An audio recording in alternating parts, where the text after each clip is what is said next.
Pinjol perintahkan semua debt collector lapangan ke rumah. Surat tugas sudah dipersiapkan teman-teman semuanya. Mungkin coba lihat dulu di sebelah saya ini dua-duanya teman-teman semuanya.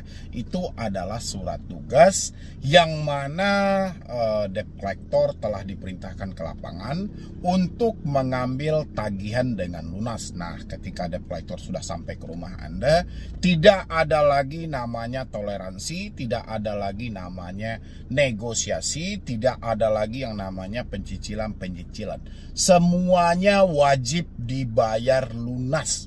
Kurang lebih seperti itu bunyinya gitu loh ya. Bahkan sampai ditambahin dengan dia mau koordinasi dengan RT maupun RW setempat. Bahkan mereka mau minta pendampingan kepada pihak kepolisian yang berada di sektor wilayah teman-teman semuanya. Takut? Serba takut teman-teman semuanya. Dengan surat seperti ini pun juga takut. Disampaikan mau diproses hukum takut. Disampaikan seperti ini takut. Kalau takut ngapain galbay gitu loh. Kan galbay ini karena keadaan hidup, karena fakta hidup. Kan saya selalu sampaikan sama teman-teman semuanya, antara tidak mampu dengan tidak mau ini harus dibedakan. Kalau tidak mampu kondisi hidup kita sudah perjuangkan nih mati-matian, bahkan kerja pagi, sore, siang, malam kita kerja, tapi yang namanya rezeki gitu loh ya kan. Tapi kita sudah coba juga nih toleh kanan kiri muka belakang atas bawah semuanya, tetangga-tetangga semuanya kita samperin tuh ke rumahnya gitu loh. Tapi yang namanya rezeki nggak ada juga. Itu namanya tidak mampu bayar. Berbeda dengan tidak mau bayar. Kalau tidak mau bayar sibuk mencari perlindungan. Entah itu mencari orang-orang yang menawarkan jasa, entah itu orang-orang yang selalu berseberangan dengan pihak pinjol dan dia berlindung. Dia duitnya ada, cuman dia malas aja bayarnya. Karena ogah, karena sejak awal mereka minjam memang untuk tidak bayar, nih berbeda. Tapi kalau teman-teman berada sebenarnya di tingkat dengan dalih tidak mampu bayar tadi, harusnya teman-teman tidak usah khawatir dengan adanya surat tugas yang dikirimkan. Ya, nggak usah terlalu cemas juga. Mereka mau datanglah. Mereka mau bawa RT silahkan, bawa RW silahkan, mau bawa polisi juga silahkan. Hanya saja ya, teman-teman coba perhatikan lagi dengan seksama teman-teman semuanya. Surat-surat ini tidak mewakili mereka dari aplikasi mana. Dua-duanya buta. Ya, dua-duanya tidak menjelaskan secara spesifik berapa hutang yang harus dibayar, ke aplikasi mana kita harus membayar, melalui apa kita melakukan pembayaran tersebut. Tidak ada. Ya, surat-surat tugas kolektor ini hanya dibikin-bikin oleh pihak kolektornya untuk mengelabui diri Anda. Karena selama ini kebiasaan dari teman-teman adalah kalau sudah mendapatkan hal seperti ini, itu sudah kacau. Pemikiran sudah kacau, pemikiran tidak bisa lagi diajak kompromi, semuanya serba takut. Ya, ingat debt collector adalah manusia, dia paham betul gitu loh. Orang kalau sudah berhutang, jujur sudah malas.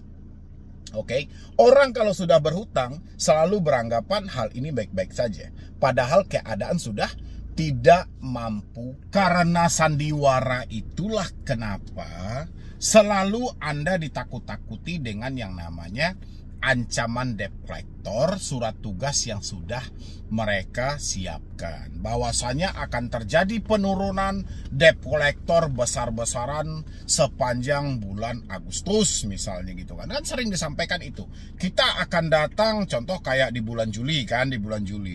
Kita akan datang mulai tanggal 23 Juli sampai 31 Juli misalnya gitu kan. Atau sekarang mereka bikin kita akan datang mulai dari 1 Agustus sampai dengan 30 Agustus nanti gitu loh. Anda persiapkan dana Anda full di rumah dan segala macam. Biasanya yang menjadi korban mereka atau yang menjadi target mereka nantinya orang-orang yang tidak mampu jujur, orang-orang yang tidak mampu terbuka. Biasanya ini loh, mungkin teman-teman yang sampai detik ini masih menutupi dari orang tua. Mendengar adanya kunjungan debt collector itu sudah ketakutan lebih awal. Atau teman-teman yang belum siap nih, nanti takutnya tetangga yang julid tahu saya malah jadi bahan gosipan, itu Anda juga jadi target utama gitu loh ya. Atau misalnya Anda tidak pengen nih teman-teman kampus Anda dan rekan kerja juga tahu, takutnya nanti saya jadi bahan omongan dan segala macam. Atau tidak pengen suami tahu, ini jadi target utama Ya. Biasanya orang-orang ini kalau dia masuk dalam permainan dan dia mempercayai semua ucapan dari debt collector itu, besar kemungkinan mereka akan menambah nominal hutang mereka. Kenapa menambah nominal hutang mereka? Tanpa berpikir panjang, tanpa mereka pedulikan, mereka akan melakukan gali lubang tutup lubang. Biasanya terjadi seperti itu, teman-teman semuanya. Ini biasanya terjadi seperti itu. Akan terjadi gali lubang tutup lubang. Ya, demi mengatasi supaya DC ini jangan datang ke rumah. Padahal surat yang dikirim cacat. Surat yang dikirim tidak mewakili dari perusahaan mana, tidak menyebutkan nama Anda, tidak menjelaskan nominal hutang Anda. Tapi karena kita tidak pengen lagi membaca surat-surat ini dengan jelas, karena kita sudah ketakutan lebih awal, sehingga kita nekat melakukan dan tindakan-tindakan yang merugikan Anda itu. Ya, makanya targetnya orang-orang yang bermental lemah. Ya, saya setiap malam itu live, teman-teman semuanya. Jadi saya mewajari hal ini dilakukan oleh debt collector. Saya live setiap malam di YouTube, saya live setiap malam. Saya tidak pernah kehilangan satu pertanyaan. Kapan DC datang ke rumah? Daerah ini didatangi atau tidak?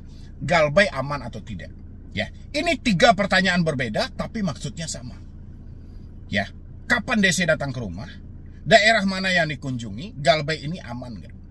Artinya semuanya ada DC ke rumah dia atau tidak. Menandakan masih banyak teman-teman saya yang mentalnya belum baik-baik. Jadi saya memaklumi kalau setiap hari orang-orang selalu mendapatkan dengan dalih adanya surat-surat tugas, adanya kunjungan kolektor lapangan, atau kolektor akan berkunjung ke rumah dia, atau surat tugas yang dilayangkan, atau foto-foto orang dalam perjalanan, atau share-share lokasi GPS pack yang dikirimkan oleh debt collector, itu hal wajar gitu loh. Karena memang angka menunjukkan bahwasanya mereka ini masih banyak lemah mentalnya, tidak mampu jujur dengan keadaan yang ada. Ya, itulah kenapa orang-orang selalu sibuk mencari perlindungan dan perlindungan. Bukan perlindungan yang mereka dapat, malah kebuntungan yang mereka dapat gitu. Kenapa kebuntungan, Bang? Mereka berharap masalah mereka selesai. Mereka berharap semuanya damai-damai saja. Tidak ada lagi ancaman, tidak ada lagi teroran, dan mereka bertemu dengan orang yang menjanjikan tidak akan terjadi apa-apa. Kenyataannya mereka dibohongi. Ya, duitnya habis, hutang dia tidak selesai, dia tetap dengan permasalahan yang ada.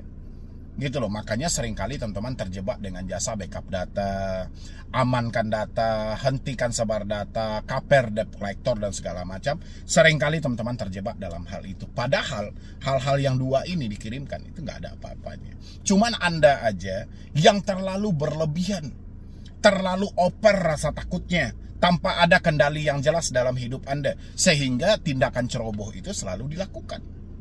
Karena drama ketakutan ini tidak mau berhenti. Padahal tinggal dihentikan, ya kan? Sudah berapa kali juga saya sampaikan, ini sumber masalahnya teman-teman ada di telepon, di WhatsApp, dan di email.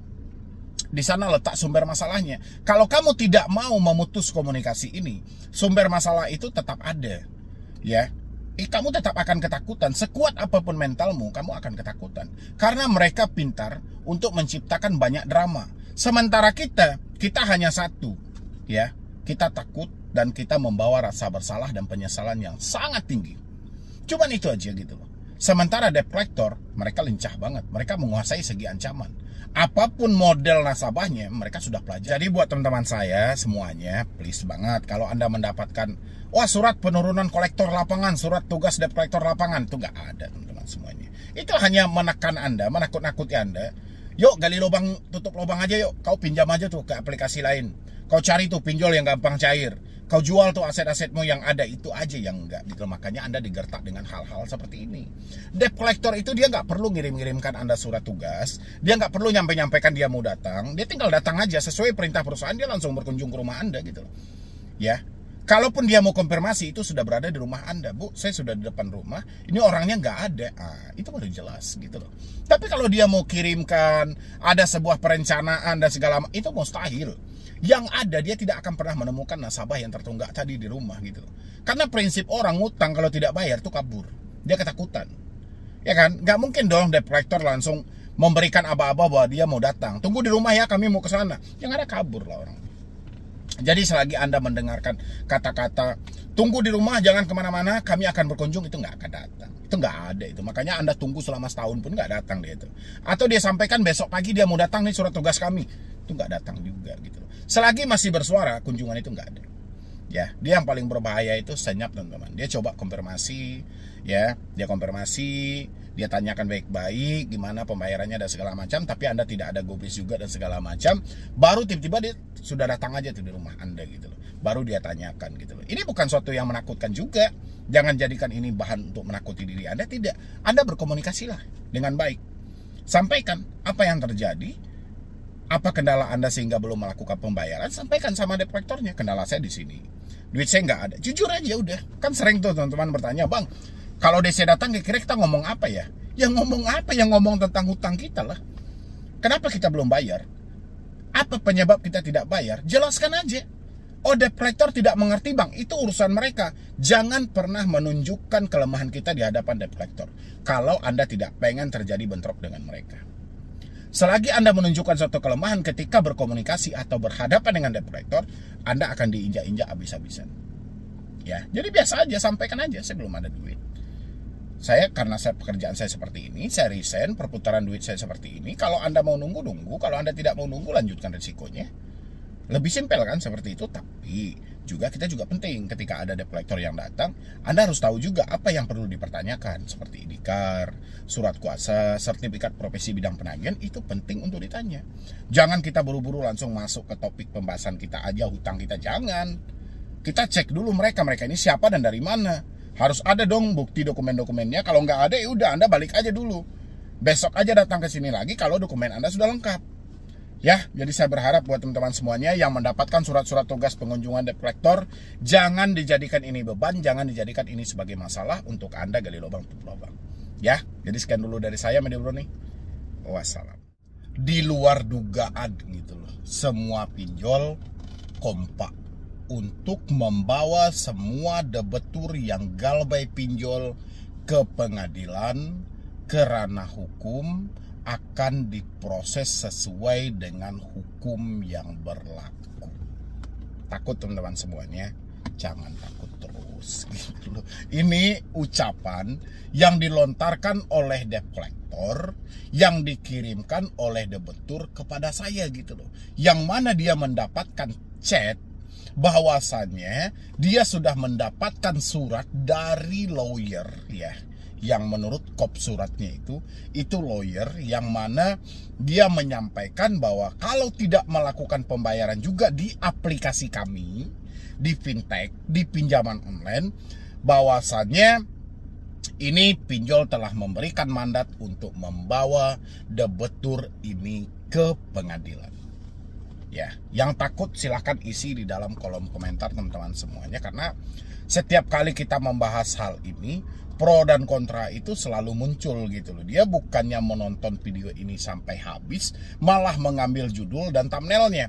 Setelah judul dan thumbnail mereka ambil, langsung lari ke kolom komentar. Itu namanya tidak menonton, tidak mengerti, tapi bicara double gitu ya. Oke.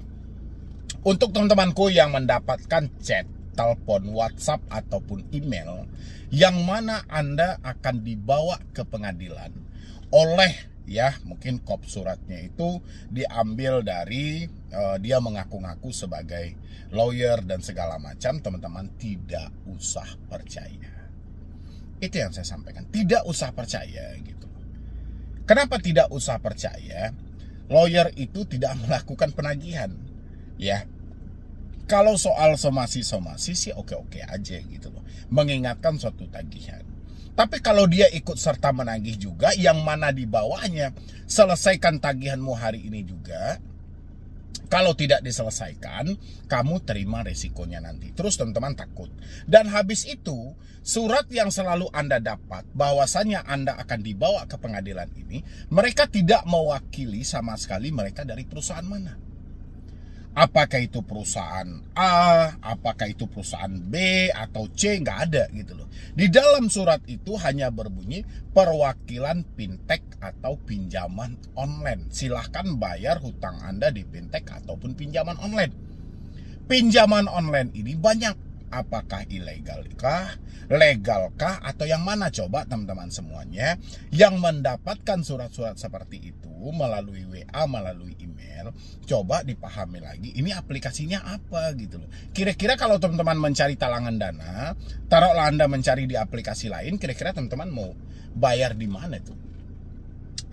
Itu menandakan chat-chat yang tidak bertanggung jawab yang lahir kepada diri Anda, yang Anda terima, sehingga karena Anda berlebih ya, terlalu over rasa takutnya, sehingga Anda tanpa berpikir panjang langsung mempercayai semua ucapan yang mereka sampaikan. Padahal itu murni dilakukan oleh debt collector, dan debt collectornya sendiri tidak berani menyebutkan identitas perusahaannya. Berarti hal itu tidak ada. Apakah proses ke jalur hukum ini tidak dibolehkan, Bang? Tidak juga. Proses ke jalur hukum ini diperbolehkan. Tertuang kok dalam aturan OJK, telat 90 hari, pinjol tidak boleh melakukan penagihan lagi, pinjol harus menghentikan penagihannya, tapi pinjol masih mempunyai dua opsi lagi. Opsi yang pertama bekerja sama dengan pihak ketiga, opsi kedua menjalin kerjasama dengan lawyer. Ketika menjalin kerjasama dengan lawyer, ya nggak mungkin dong lawyer juga ikut menagih. Otomatis pelimpahan ke jalur hukum itu berbunyi dalam aturan OJK. Tapi kebanyakan pinjol tidak mau mengambil bekerja sama dengan lawyer karena dia tahu kerumitan persyaratannya seperti apa, lama waktu yang dipergunakan juga nggak tanggung-tanggung, besaran biayanya juga nggak main-main. Ya, dan habis itu keputusan hukum ini tidak memuaskan para pelaku usaha jasa keuangan, sehingga mereka lebih memilih dengan kerjasama dengan pihak ketiga untuk meneruskan penagihan ini. Ya, makanya dari itu tidak ada kasus-kasus pinjol ini yang sampai ke ranah hukum, kecuali yang kemarin soal kebab Baba Raffi ya, sampai terjadi PKPU juga gitu ya. Tapi ya itu kan pinjamannya di atas berapa gitu loh, udah MM-an. Tapi kalau andanya standarnya 100 juta ke bawah dan segala macam, itu masih banyak pertimbangan dari pihak pinjol. Kenapa masih banyak pertimbangan dari pihak pinjol? Pertama, masih banyak sistem-sistem dalam pinjol ini yang sebenarnya belum layak untuk dipamerkan ke publik gitu loh. Karena sistem mereka itu masih abu-abu atau gelap ya. Masih banyak sistem-sistem yang dilarang. Ini yang paling pertama. Jadi pinjol juga menyimpan rahasia yang tidak boleh diketahui oleh publik. Karena kalau pinjol berani melangkah ke pengadilan, ini akan habis. Ya, ini akan kebingungan, semua akan dibongkar nanti, mulai dari mekanisme mereka menyalurkan dana, penerapan bunga, pemotongan biaya layanan, bebanannya, cara penagihannya, ini akan dibongkar semuanya. Pinjol belum siap dengan kenyataan ini. Ya, dan lagian pinjol sudah tahu ending akhir keputusan pengadilan seperti apa. Makanya diambillah kerjasama dengan pihak ketiga. Pihak ketigalah yang melanjutkan penagihan sampai detik ini. Bahkan dengan bahasa-bahasa hukum, Anda akan diproses ke pengadilan, Anda akan dipenjara dan segala macam. Ini dilakukan oleh pihak ketiga.